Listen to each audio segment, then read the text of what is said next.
बिहार में जो voter list को लेकर हंगामा हो रहा है खान सर की, उस पर कोई राय है? अभी तो 2003 के बाद फिर से एक बार वो इंस्पेक्शन हो रहा है, डोर टू डोर इंस्पेक्शन। उसके बाद 2003 की लिस्ट में जो नाम थे वो सेफ हैं। उसके बाद जितने नाम जुड़े हैं उनको कोई ना कोई कागजात दिखाने पड़ेंगे, या तो अपने देने पड़ेंगे या पिता माता के देने पड़ेंगे।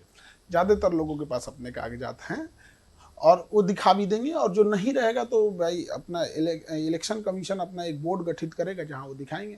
अमूमन देखिए क्या होता है ना कि वो तो कह रहे हैं एनआरसी, विपक्षी कह रहा है कि एनआरसी ला रहे हैं ये बैकडोर से। देखिए एनआरसी में जिनके पास पैसा है, जिनके पास चतुर हैं, वो कैसे फर्जी बना लेंगे। आप इस चीज को समझिए। पीसेगा तो गरीब।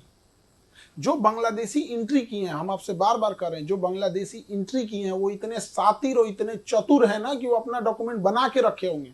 पीसेगा गरीब इंसान, जो झुग्गी झुपड़ी रहने वाला है, रेलवे स्टेशन के बाहर कोई रह रहा है, कोई कहीं रह रहा है, वो बेचारा आप पटना जाइए, गांधी मैदान डिवाइडर के बाहर लोग सोए होंगे लोग, तो गरीब पीस जाता है, दिक्कत ही आता है। और दूसरा जो चोर होते हैं, जैसे जो बांग्लादेशी हैं, जो रोहिंग्या हैं, बहुत सातिर है। उन्हें पता है कि हम दूसरे देश में एंट्री किए हैं, इसलिए हमको पेपर वर्क से मजबूत रहना है। और जो यहाँ के लोग हैं, अरे चलो ना, चलते रहता, हमारा ही देश है। यानी आपको लग रहा है कि इसकी कोई जरूरत नहीं थी? वैसे नहीं, जो जरूरत है, जो फर्जी है, बांग्लादेशी है, रोहिंग्या, इनको वापस भेजना चाहिए, लेकिन पकड़ के तो भेजिए। पकड़ेंगे कहाँ से? आपकी सिस्टम खराब थी, उसने आधार कार्ड, पैन कार्ड सब बना के रख लिया है। हाँ, बहुत आसानी से बन जाता है। इंडिया में कुछ भी आसानी से बन जाता है। हमारे यहाँ एक बच्चा पढ़ता था, उसको फीमेल कर दिया, उसको ना डॉक्यूमेंट में उसका फीमेल लिख दिया, और बेशर्मी देखिए वो एग्जाम देने गया तो कह रहा है कि तो फीमेल है, तो कह रहा है कि सब मेरा है, गलती से फीमेल लिया था, एंट्री नहीं दिया उसको।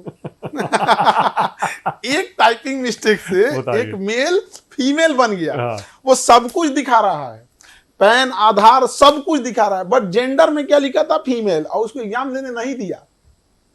तो ये जो कास्ट सेंसस जब होगा, इस बार जनगणना होगी, लगता है आपको ठीक ठाक हो पाएगी? पिछली बार तो इसीलिए कहते हैं ना, जब 2013-14 में हुई थी, तब उधर इतनी गड़बड़ियां आ गई थी, इतनी गड़बड़ियां उसमें आ गई थी कि वो तो डेटा यूज करने लायक ही नहीं था। इस बार आपको लगता है हो पाएगा? अब डेटा आने के बाद ही कोई बता पाएगा। अभी पहले से हम लोग कैसे प्रेडिक्ट कर देना, हम डेटा देखें ना, कौन पर फैसला कैसा है ये? फैसला कैसा है? देखिए, कास्ट सेंसेशन की एक बात बताते हैं, जब तक कास्ट रहेगी ना, तो कास्ट सेंसस ये सब चीजें चलती रहेंगी।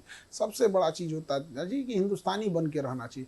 हमको देखिए, किसी को पता नहीं चलता हिंदू है, मुसलमान है, कौन जात का है, कौन नहीं, मतलब ही नहीं है। हम किसी जात में सेट हो जाते हैं, किसी धर्म में सेट हो जाते हैं, तो क्या मतलब बनता है 2025 में आके किसी को अपनी जाति वगैरह दिखाना? नहीं, मुझे समझ में नहीं आ रहा। आप तो बिहार में पले बड़े, यहीं रहते हैं, यहाँ के समाज को, राजनीति को समझते हैं। बिहार की राजनीति तो हमेशा से जात पर ही चली है।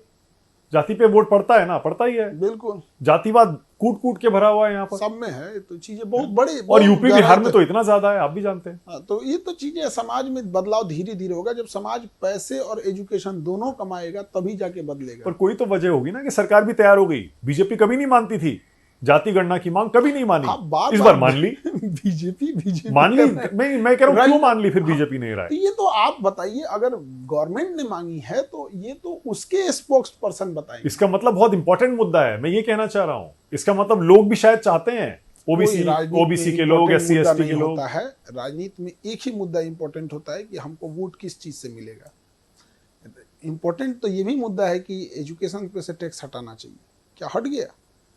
यहाँ पॉलिटिक्स में मुद्दा बस ये होता है कि हमको वोट किससे मिलेगा। दूसरा, जो गवर्नमेंट की चीज़ है वो गवर्नमेंट का इंसान बताएगा क्यों लाया।